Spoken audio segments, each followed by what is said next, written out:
pessoas até hoje, querido, elas acreditam em Jesus como diz a lei, como diz as escrituras. O que você vê mais, você vai num culto religioso hoje, querido, o que os pastores pregam? Pregam lei, pregam judaísmo, você entendeu? E isso faz com que as pessoas creiam em Jesus como diz as escrituras, não como diz o evangelho. Porque se você analisar, querido, a Bíblia, como diz o evangelho, querido, aí primeiro passo, você já vai abandonar o antigo pacto. Você vai começar a ver as coisas do ponto de vista do novo pacto.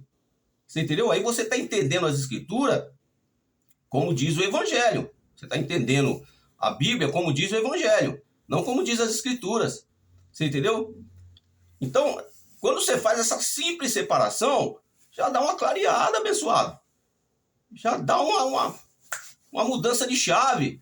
Porque a maioria das pessoas, querido, desculpa a expressão, a manada, ela observa a Bíblia como diz as escrituras. Você entendeu? É o que o sistema religioso prega, a escritura.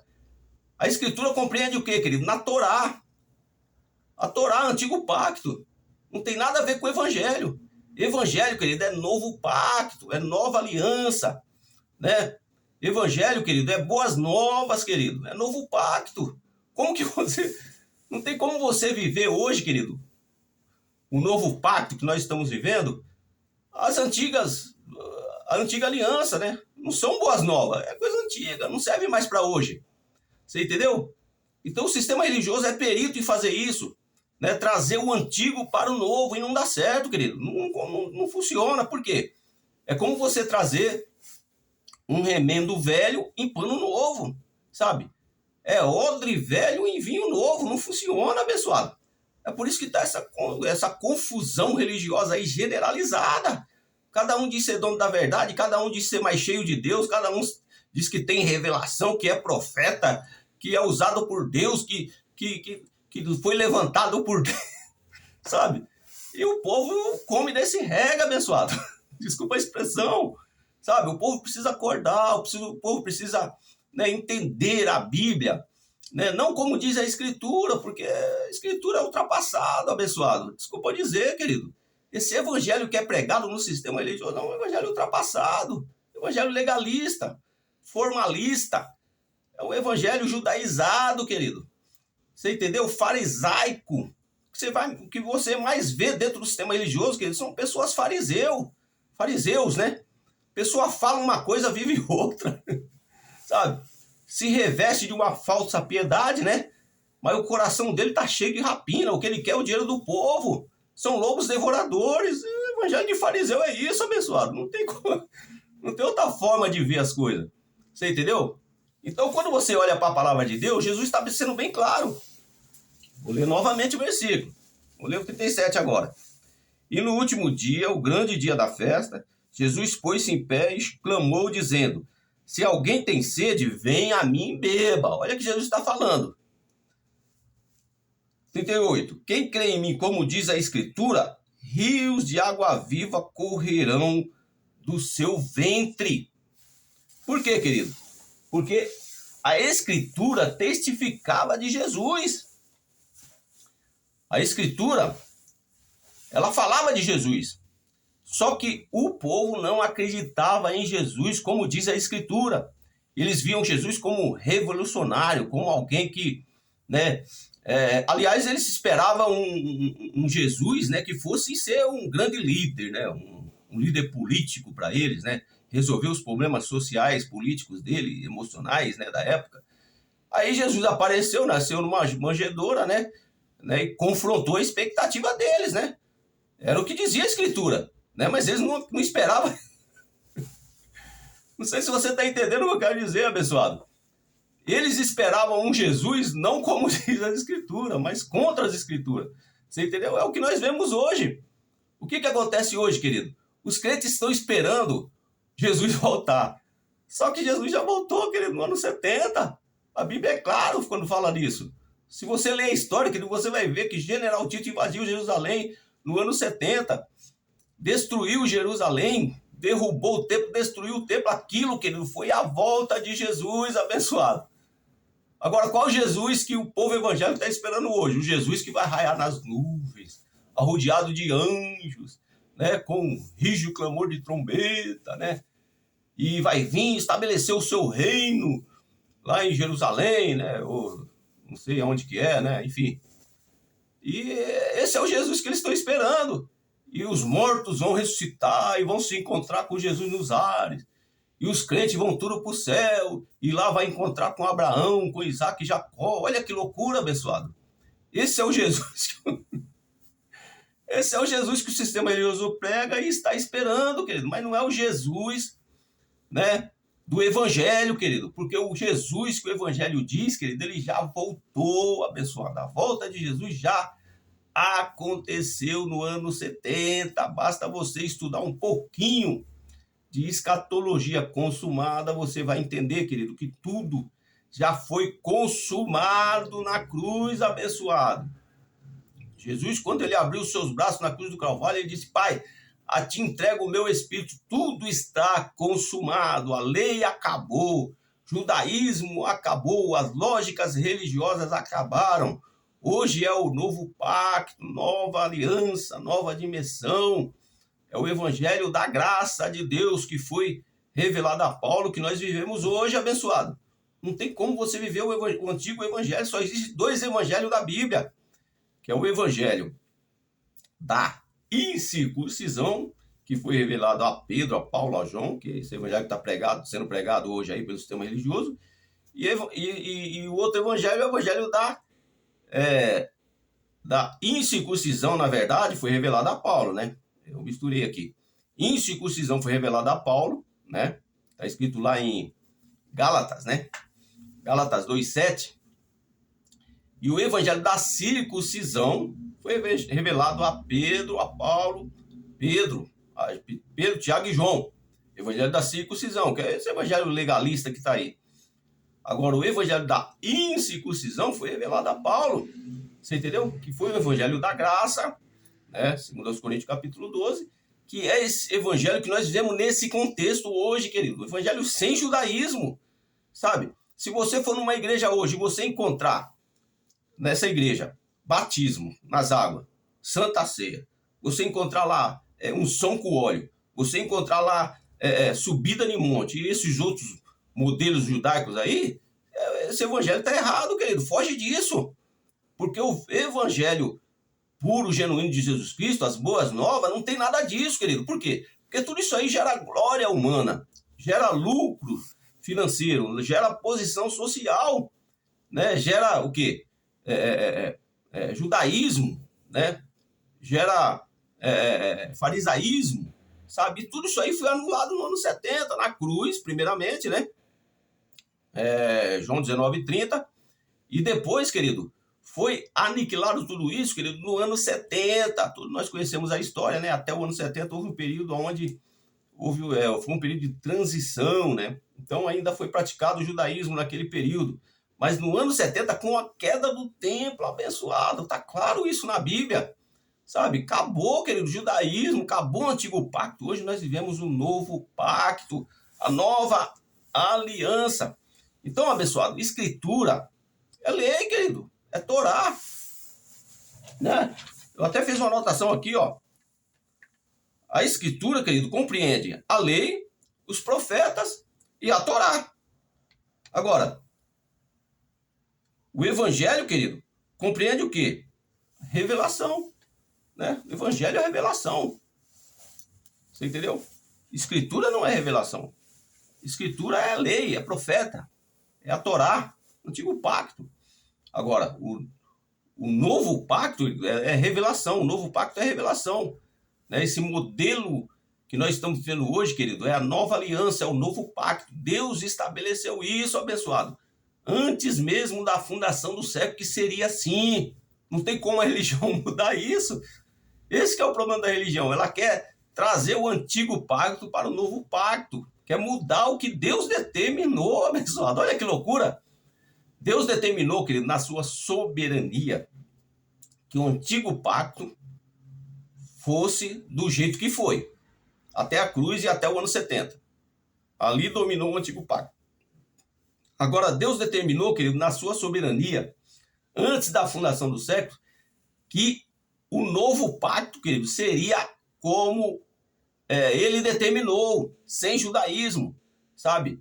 Sem toda essa liturgia religiosa, né, que o sistema religioso traz lá do Antigo Pacto, né? Sem batismo, sem Santa Ceia, sem dízimo, sem subir para monte, sem unção com óleo, tudo isso aí foi anulado, querido, foi quebrado. Esse pacto aí não existe mais, querido. Isso aí acontecia até o ano 70, quando o templo caiu, abençoado. Não existe mais nada disso. Se Deus permitiu que General Tito invadisse Jerusalém e destruísse o templo, significa o quê? Que Deus determinou que não deveria ter mais isso aí depois do ano 70. Só que a religião fez o quê? Foi lá e buscou tudo isso e trouxe para os dias de hoje. Por quê? Porque isso aí gera lucro, gera riqueza, gera fama, gera posição, né? Gera cargos, né? E humilha os incautos, né? O que não tem conhecimento. Informação acabam sendo manipulados, né? Por esses pastores, né? Resumindo, querido, é uma falsa religião. Porque prega uma coisa, querido, que não vai acontecer, já aconteceu. Se você olhar, querido, pela Bíblia, se você estudar um pouquinho de escatologia consumada, você vai entender. A volta de Jesus já aconteceu, abençoado. Não vai acontecer mais. Diabo não existe, querido. Todo pastor, presidente sabe disso. É claro que ele não vai falar, que ele não é bobo. Porque senão, querido, o salário dele cai, você entendeu? A renda dele cai, a qualidade de vida dele cai. Mas todo pastor, presidente, pregador famoso aí, ele sabe que Jesus já voltou, ele sabe que inferno não existe, ele sabe que diabo não existe, abençoado. Ele não é bobo. Se ele falar isso daí, os crentes saem tudo de lá e vêm para a graça. Isso é o que eles não querem, né? Porque eles veem quem está em graça como desviado, né? Filho do diabo, filho do Satanás. Estou cansado de ouvir isso, né? Herege, filho do diabo, filho do Satanás. A gente já está acostumado com isso. Mas esse é o sistema de defesa, né, daqueles que estão presos ao sistema religioso, né? É a forma deles se defender assim, né? Eles humilhando quem tem a mente iluminada, quem entendeu o evangelho da graça, né? Aí chama filho do diabo, filho do Satanás, vai para o inferno, enfim. Mas o fato é, querido, é que nós precisamos analisar a Bíblia como diz, né, o evangelho, né? O evangelho, o verdadeiro evangelho de Jesus Cristo, né? Os crentes daquela época lá analisavam Jesus, né, baseado em uma lógica humana. Eles esperavam Jesus, né? Um Jesus que viesse resolver os problemas políticos e sociais deles, né? Então eles não esperavam Jesus como diziam as Escrituras. As Escrituras revelavam Jesus como ele é. Aí Jesus apareceu como deveria aparecer. Eles não aceitaram. Por quê? Porque eles não acreditavam na Escritura. Eles acreditavam nas lógicas religiosas, né? As lógicas judaicas e humanas que eles tinham. E assim acontece hoje, querido. As pessoas não acreditam em Jesus como diz o Evangelho.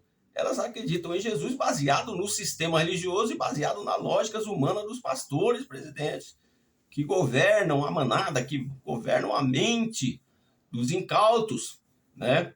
Tem muitos, querido, dentro do sistema religioso que ele até tem entendimento, ele tem conhecimento, só que ele é beneficiado pelo sistema, ou seja, ele tem cargo lá, ele tem salário, ele tem vantagens, né?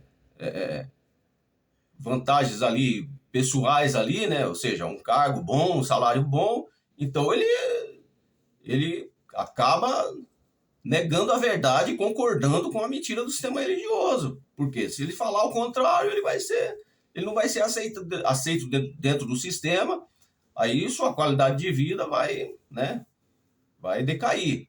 Então é assim que funciona, abençoado. Deixa eu ler aqui outro versículo rapidamente, para nós concluirmos esse vídeo aqui, porque já passou do tempo, abençoado. João 5, olha aqui que diz. João 5, 37.